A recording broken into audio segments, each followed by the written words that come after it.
guys and welcome to my channel. My name is Isai. If you haven't subscribed to my channel, do consider subscribing. I post law school related content, travel vlogs, and random videos. So in today's video, I'm going to be sharing with you my law school starter pack.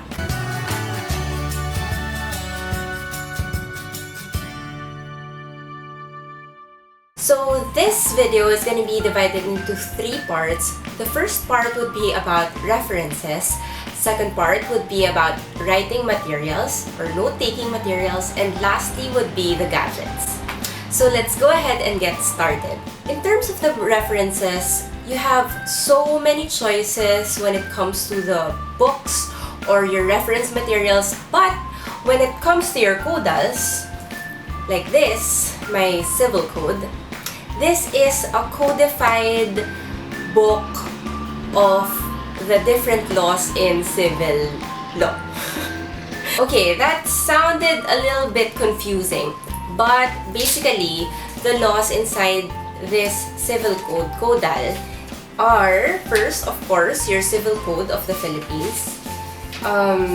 Well, people call it usually the new civil code of the Philippines, but my professor said the old civil code of the Philippines is not used anymore, so why say the new civil code? So let's just call it the civil code of the Philippines. Next, we have the family code of the Philippines. And finally, we have the code of Muslim personal laws of the Philippines. Those are the 3 laws that are in the civil code caudal. The caudals that you would need during your first year would only be 3. The Civil Code, the 1987 Constitution Caudal, and finally, your Revised Penal Code. The caudals will be like your Bible. It contains everything you know about the law. Kasi it's basically the law. It's just the law made into a book, into a handy-dandy notebook like this. Not notebook, but book like this. See, it's well-loved because I placed a lot of notes using post-its in my caudal. My favorite part in this caudal would be wills and succession, which you will be taking up probably on your 3rd year of law school. Anyway, so you will need caudals. Again, the Civil Code, 1987 Constitution, and finally the Revised Penal Code if you're only in your 1st year of law school. When it comes to the textbooks, I would suggest that you ask your professor first which book they prefer. Some professors prefer Pineda for persons. Some professors prefer Santa Maria for family relations. So it would be best if you would ask your professor first because although these books contain the same law, the authors actually have different interpretations of the law, although almost similar din naman. Pero basta there are some provisions kasi that the professors or like the authors interpret differently. So law books are really expensive. I would suggest that you confirm whichever book your professor uses kasi it would be such waste. Although you can still use it eventually, but just ask them first. But if you're wondering which books I used during my first year, first sem of law school, for persons and family, I used Pineda, persons. And then for family, I used Santa Maria because that was the book that our professor recommended. The Constitution, I think Cruz is the only book that could be used for constitutional law, like as a textbook. But if you would need a political law reviewer, you have nowhere else to go but to use Justice Natura's reviewer. Although it's very concise, that's why it's best to first use textbooks before going to reviewers. Never use reviewers first and then textbooks. It's better to understand the law like properly. Like, what are you gonna review if you haven't viewed it yet, diba? For my criminal law 1, there's only one book you can use, and that's Reyes. For statutory construction, I used Agpalo. And I actually can't remember my other subjects during the first year. Now, let us proceed to the second part. Writing, note-taking materials. First off, I highly recommend you to get one of these. They call this the capsule pencil case, I think. Capsule pencil case. It's really useful. Kasi, what I like about these kinds of pencil cases, kasi it's very sleek. Yes, advertisement. When you're gonna study, you just open it, and then all your stuff are standing. Amazing, diba? I just got this when I was in my last year of law school. So, sobrang, if you're in your first year, this is a must-have. Definitely must-have. What I have inside my pencil case, usual stuff. I have my ruler, my highlighters, my pens, my favorite pens for note-taking, different colored pens, and then I have a pair of scissors, my glue stick, big fat clips, and I also have a stapler here. A life hack that you can do is to put, paano ko explain? It's so hard to explain.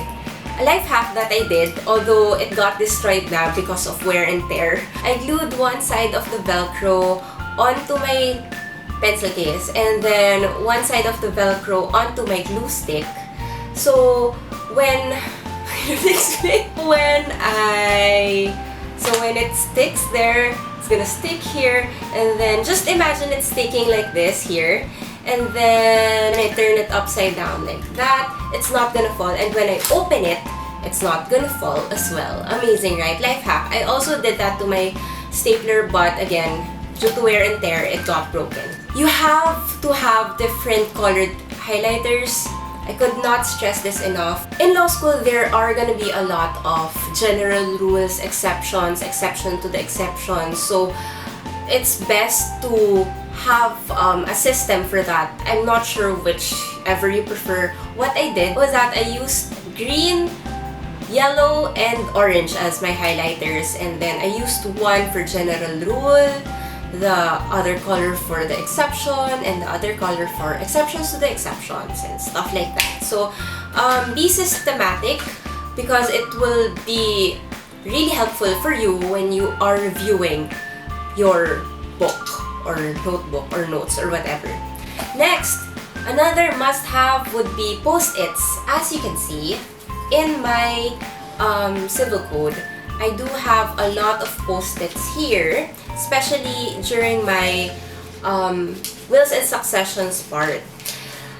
It's so sad that I just realized that during my last year in law school, but if I only knew it before, I would have done it since first year. I would suggest doing this for your subjects in civil law and your subjects in remedial law, like civil procedure, criminal procedure, like my codal for my rules of court. I do have a lot of post-its as well, so that when I review, I would just have to use my codals and not have a notebook and a book. I just used my codal. If your notes are inside, like the important things that you need to remember are inside your codals, it's all you're gonna need. But take care of it, okay? Because a lost codal is like a lost life. Anyway, aside from post-its, you will also need page flags so that you will remember which part of the book you're already reading, and also it's useful for CODA, so you can divide the different parts of the law and stuff like that so that you would be guided. And of course, you would need a writing pad. I would recommend using yellow pad, like anything yellow. During the bar review, I realized that it's easier to absorb things on a yellow piece of paper. I don't know what about yellow pieces of paper and black ink that makes it really easy to absorb. Like, compared to white and yellow paper, I don't know if there's a scientific explanation to this, but I felt like it was really easier to read stuff written on a yellow paper, and also it's easier to absorb, and I read faster on that yellow piece of paper. So anything yellow I would suggest, or any paper, if whatever paper you like, but I would really suggest that you have your pieces of paper together, compiled in an envelope or in a folder of some sort, so that you will not lose your materials. Last and definitely not the least, you will need gadgets, and I mean gadgets. During my first year of law school, first sem, during my constitutional law under Attorney Gorospe, there were so many cases we had to read. And like, my bag was so heavy because of all the photocopies of the SCRA. And grabe, sobrang dami.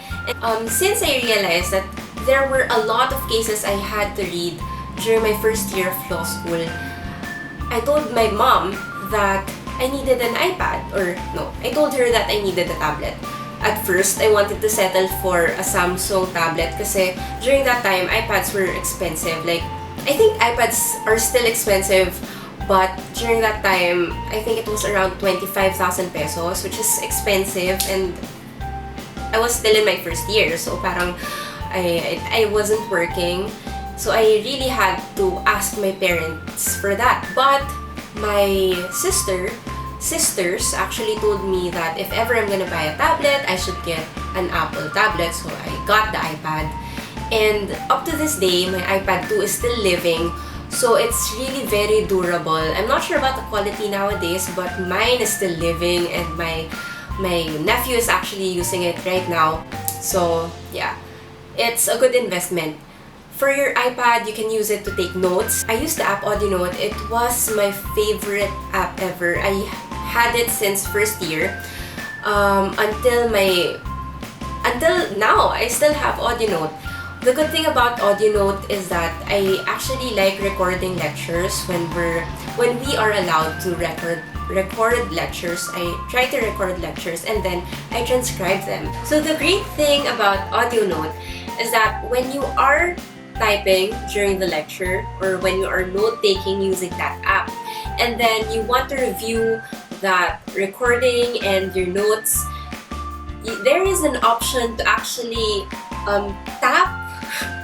Sorry, it's really hard for me to explain, but there's an option for you to tap on the word that you wrote, and then the audio would automatically go to that part when you wrote that word. So for example, in cases where you did not get anything, or you did not hear what the professor said during the lecture, I usually write listen again. And then when I type listen again, the recording would go to that part, and I would just have to rewind a little bit to listen to what the lecturer said. Another purpose of your tablet or your iPad is to save a digital copy of your codal, so that you will have your codals anytime, anywhere. Next would be a laptop. Of course, your laptop is really necessary for different reports, for researching. Of course, it's easier to work on a laptop than a tablet, especially when you are transcribing your notes or like recordings. The last would be very optional. It's a printer. It's really very handy, especially when it's a Sunday. Let's say it's a Sunday and then there are no like computer shops open around your school during that time. So a printer is really very handy for like random things that you would need to print, like cases that you want to have a physical copy of, rather than have just digital copy. So that's it for today's video. I hope, again, always hoping and praying that this video was somehow helpful. If it was, do give it a big fat thumbs up. Hopefully, my next video would be an interview with a law graduate who was a full-time worker or working student when he or she was in law school. So that video was actually requested by Jalil Marocco. So again, if you have any other law school video requests, law school related or travel video related requests, do leave them in the comment section below. If you have already left them in my previous video, I have already taken note of them, don't worry. But if you have other video requests, do leave them in the comment section below. I would love to read them all. Again, do give this video a big fat thumbs up, and if you enjoyed it, subscribe to my channel if you haven't, and I'll see you again soon. TTYL! Bye!